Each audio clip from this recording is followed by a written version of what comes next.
आयुषी अपने ऑफिस जाती, उसका दिल जवानी की उम्मीद से भरा होता। शहरिया पे तहलका मच गया, जस्टिस के हैशटैग्स ट्रेंड करने लगे। था उनका समाज परंपराओं में जकड़ा हुआ था, जहां जाति की सीमाएं लांघना नामुमकिन था। प्यार एक छोटा सा शब्द, लेकिन इसमें कितनी गहरी भावनाएं छुपी हैं। ये खुशी का समंदर, आशा की किरण और जिंदगी का असली मतलब भी हो सकता है। लेकिन क्या हो जब ये प्यार, जो कि इतना पवित्र और मासूम है, तबाही का हथियार बन जाए? क्या हो जब साथ जीने मरने का वादा धोखे के लाल रंग से रंग जाए? ये एक ऐसी कहानी है प्यार, बिछड़ने का गम और समाज के दबाव के भयानक नतीजों की। ये कहानी दिल्ली के बीचों बीच घटी, जहां टूटे हुए सपने और अनसुलझे सवाल पीछे छूट गए। आयुषी शर्मा, एक जवान लड़की जिसकी आंखों में सपनों की चमक थी, दिल्ली आई थी अपने दिल में उम्मीद और अपनी जिंदगी बनाने की चाहत लिए। वो हमेशा से एक तेज लड़की थी, पढ़ाई में अव्वल और कामयाब करियर के सपने देखती थी। शहर की एक नामी प्राइवेट कंपनी में नौकरी मिलना उसके लिए किसी सपने के सच होने जैसा था।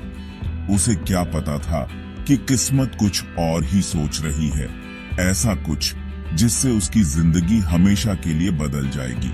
हर सुबह आयुषी अपने ऑफिस जाती, उसका दिल जवानी की उम्मीद से भरा होता। खैर, अपनी रौनक और अनगिनत मौकों के साथ उसके अपने सपनों जैसा लगता था।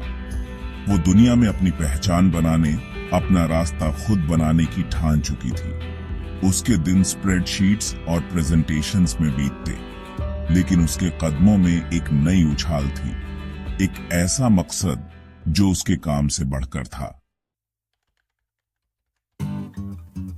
ऑफिस की इसी रोजमर्रा की जिंदगी में उसकी मुलाकात राहुल वर्मा से हुई। वो उसका कॉलीग था, एक चार्मिंग और विटी लड़का जिसमें एक अलग ही कैरिस्मा था। उनकी शुरुआती बातचीत सिर्फ काम से जुड़ी होती थी, लेकिन जैसे जैसे दिन हफ्तों में बदलते गए, वो एक दूसरे की तरफ खींचे चले गए। कॉफी ब्रेक्स में साथ हंसना, कॉन्फ्रेंस टेबल के पार चोरी छिपे एक दूसरे को देखना और देर रात तक काम के डेडलाइन से आगे की बातें करना, उनका रिश्ता गहरा होता गया, कुछ खास में बदलता गया। राहुल भी आयुषी की खिलखिलाती हंसी और प्यार से मंत्रमुग्ध हो गया था। वो दो जवान दिल थे जो शहर की उलझनों से जूझ रहे थे, एक दूसरे की संगत में सुकून और साथ ढूंढ रहे थे। उनकी प्रेम कहानी एक नाजुक फूल की तरह थी, जो कंक्रीट जंगल के बीच खिल रही थी, नाजुक लेकिन जिंदगी से भरपूर। वो अक्सर अपनी शामें साथ बिताते, शहर की छुपी हुई जगहों को एक्सप्लोर करते, स्ट्रीट फूड खाते और देर रात तक बातों में खोए रहते। लेकिन उनकी नई खुशी पर एक साया था। उनके प्यार की खबर राहुल के परिवार के कानों तक पहुंच गई और उनका रिएक्शन बिल्कुल अच्छा नहीं था। उनका समाज परंपराओं में जकड़ा हुआ था, जहां जाति की सीमाएं लांघना नामुमकिन था। आयुषी और राहुल अलग अलग जातियों से थे और ये बात उनके बीच एक बड़ी दीवार बन गई। समाज की उम्मीदों और परिवार के डर ने उनके प्यार पर काला साया डाल दिया। राहुल आयुषी के प्यार और अपने परिवार की उम्मीदों के बीच फंस गया। उसे यही सिखाया गया था कि शादी सिर्फ दो लोगों का मिलन नहीं, बल्कि दो परिवारों का पवित्र बंधन होता है। एक ऐसा बंधन जिसे अंतरजातीय शादी से कलंकित नहीं किया जा सकता। उसने अपने परिवार को समझाने की कोशिश की, आयुषी के लिए अपनी भावनाओं की गहराई समझाने की कोशिश की, लेकिन उनके दिल सालों से चली आ रही जातिवाद की मानसिकता से कठोर हो चुके थे। उसके परिवार का दबाव दिन ब दिन बढ़ता गया। लगातार मिल रही नाराजगी और धमकियों को सहन न कर पाने की वजह से राहुल ने एक फैसला लिया, एक ऐसा फैसला जिसके भयानक नतीजे होने वाले थे।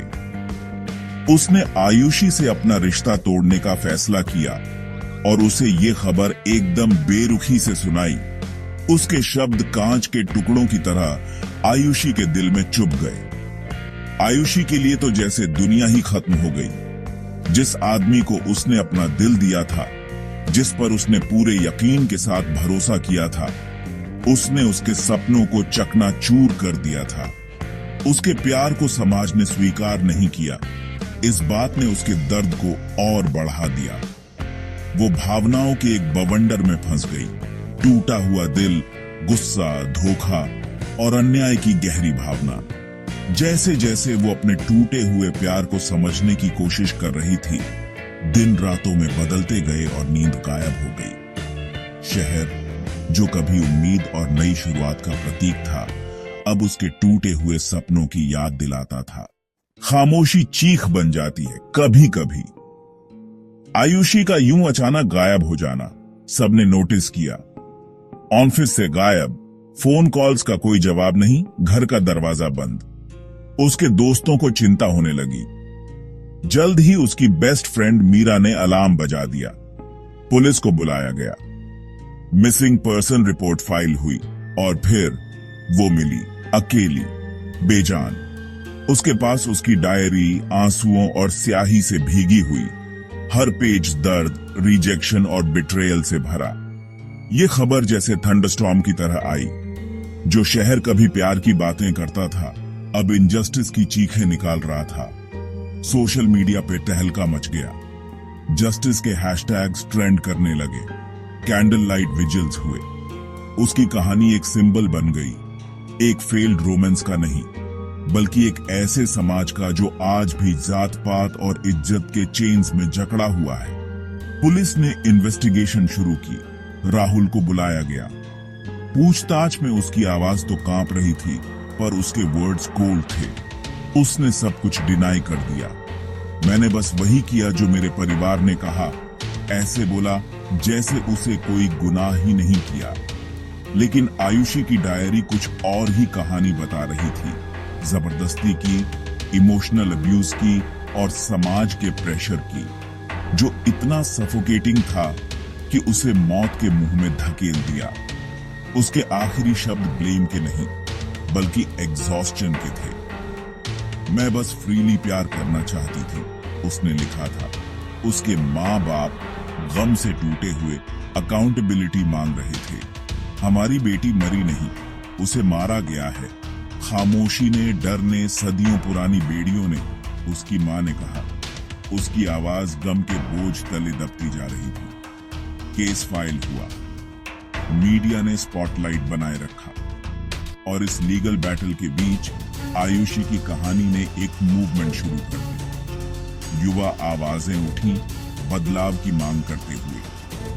ये मांग करते हुए कि प्यार को परमिशन की जरूरत नहीं होनी चाहिए, लेकिन जस्टिस धीरे चलता है। पर आयुषी की ईगो, उसकी खामोशी एक दहाड़ बन चुकी थी। और उस दहाड़ में एक सवाल गूंज रहा था, और कितनी आयुषियां कुर्बान होंगी इससे पहले कि हम ये दीवार तोड़ पाएं।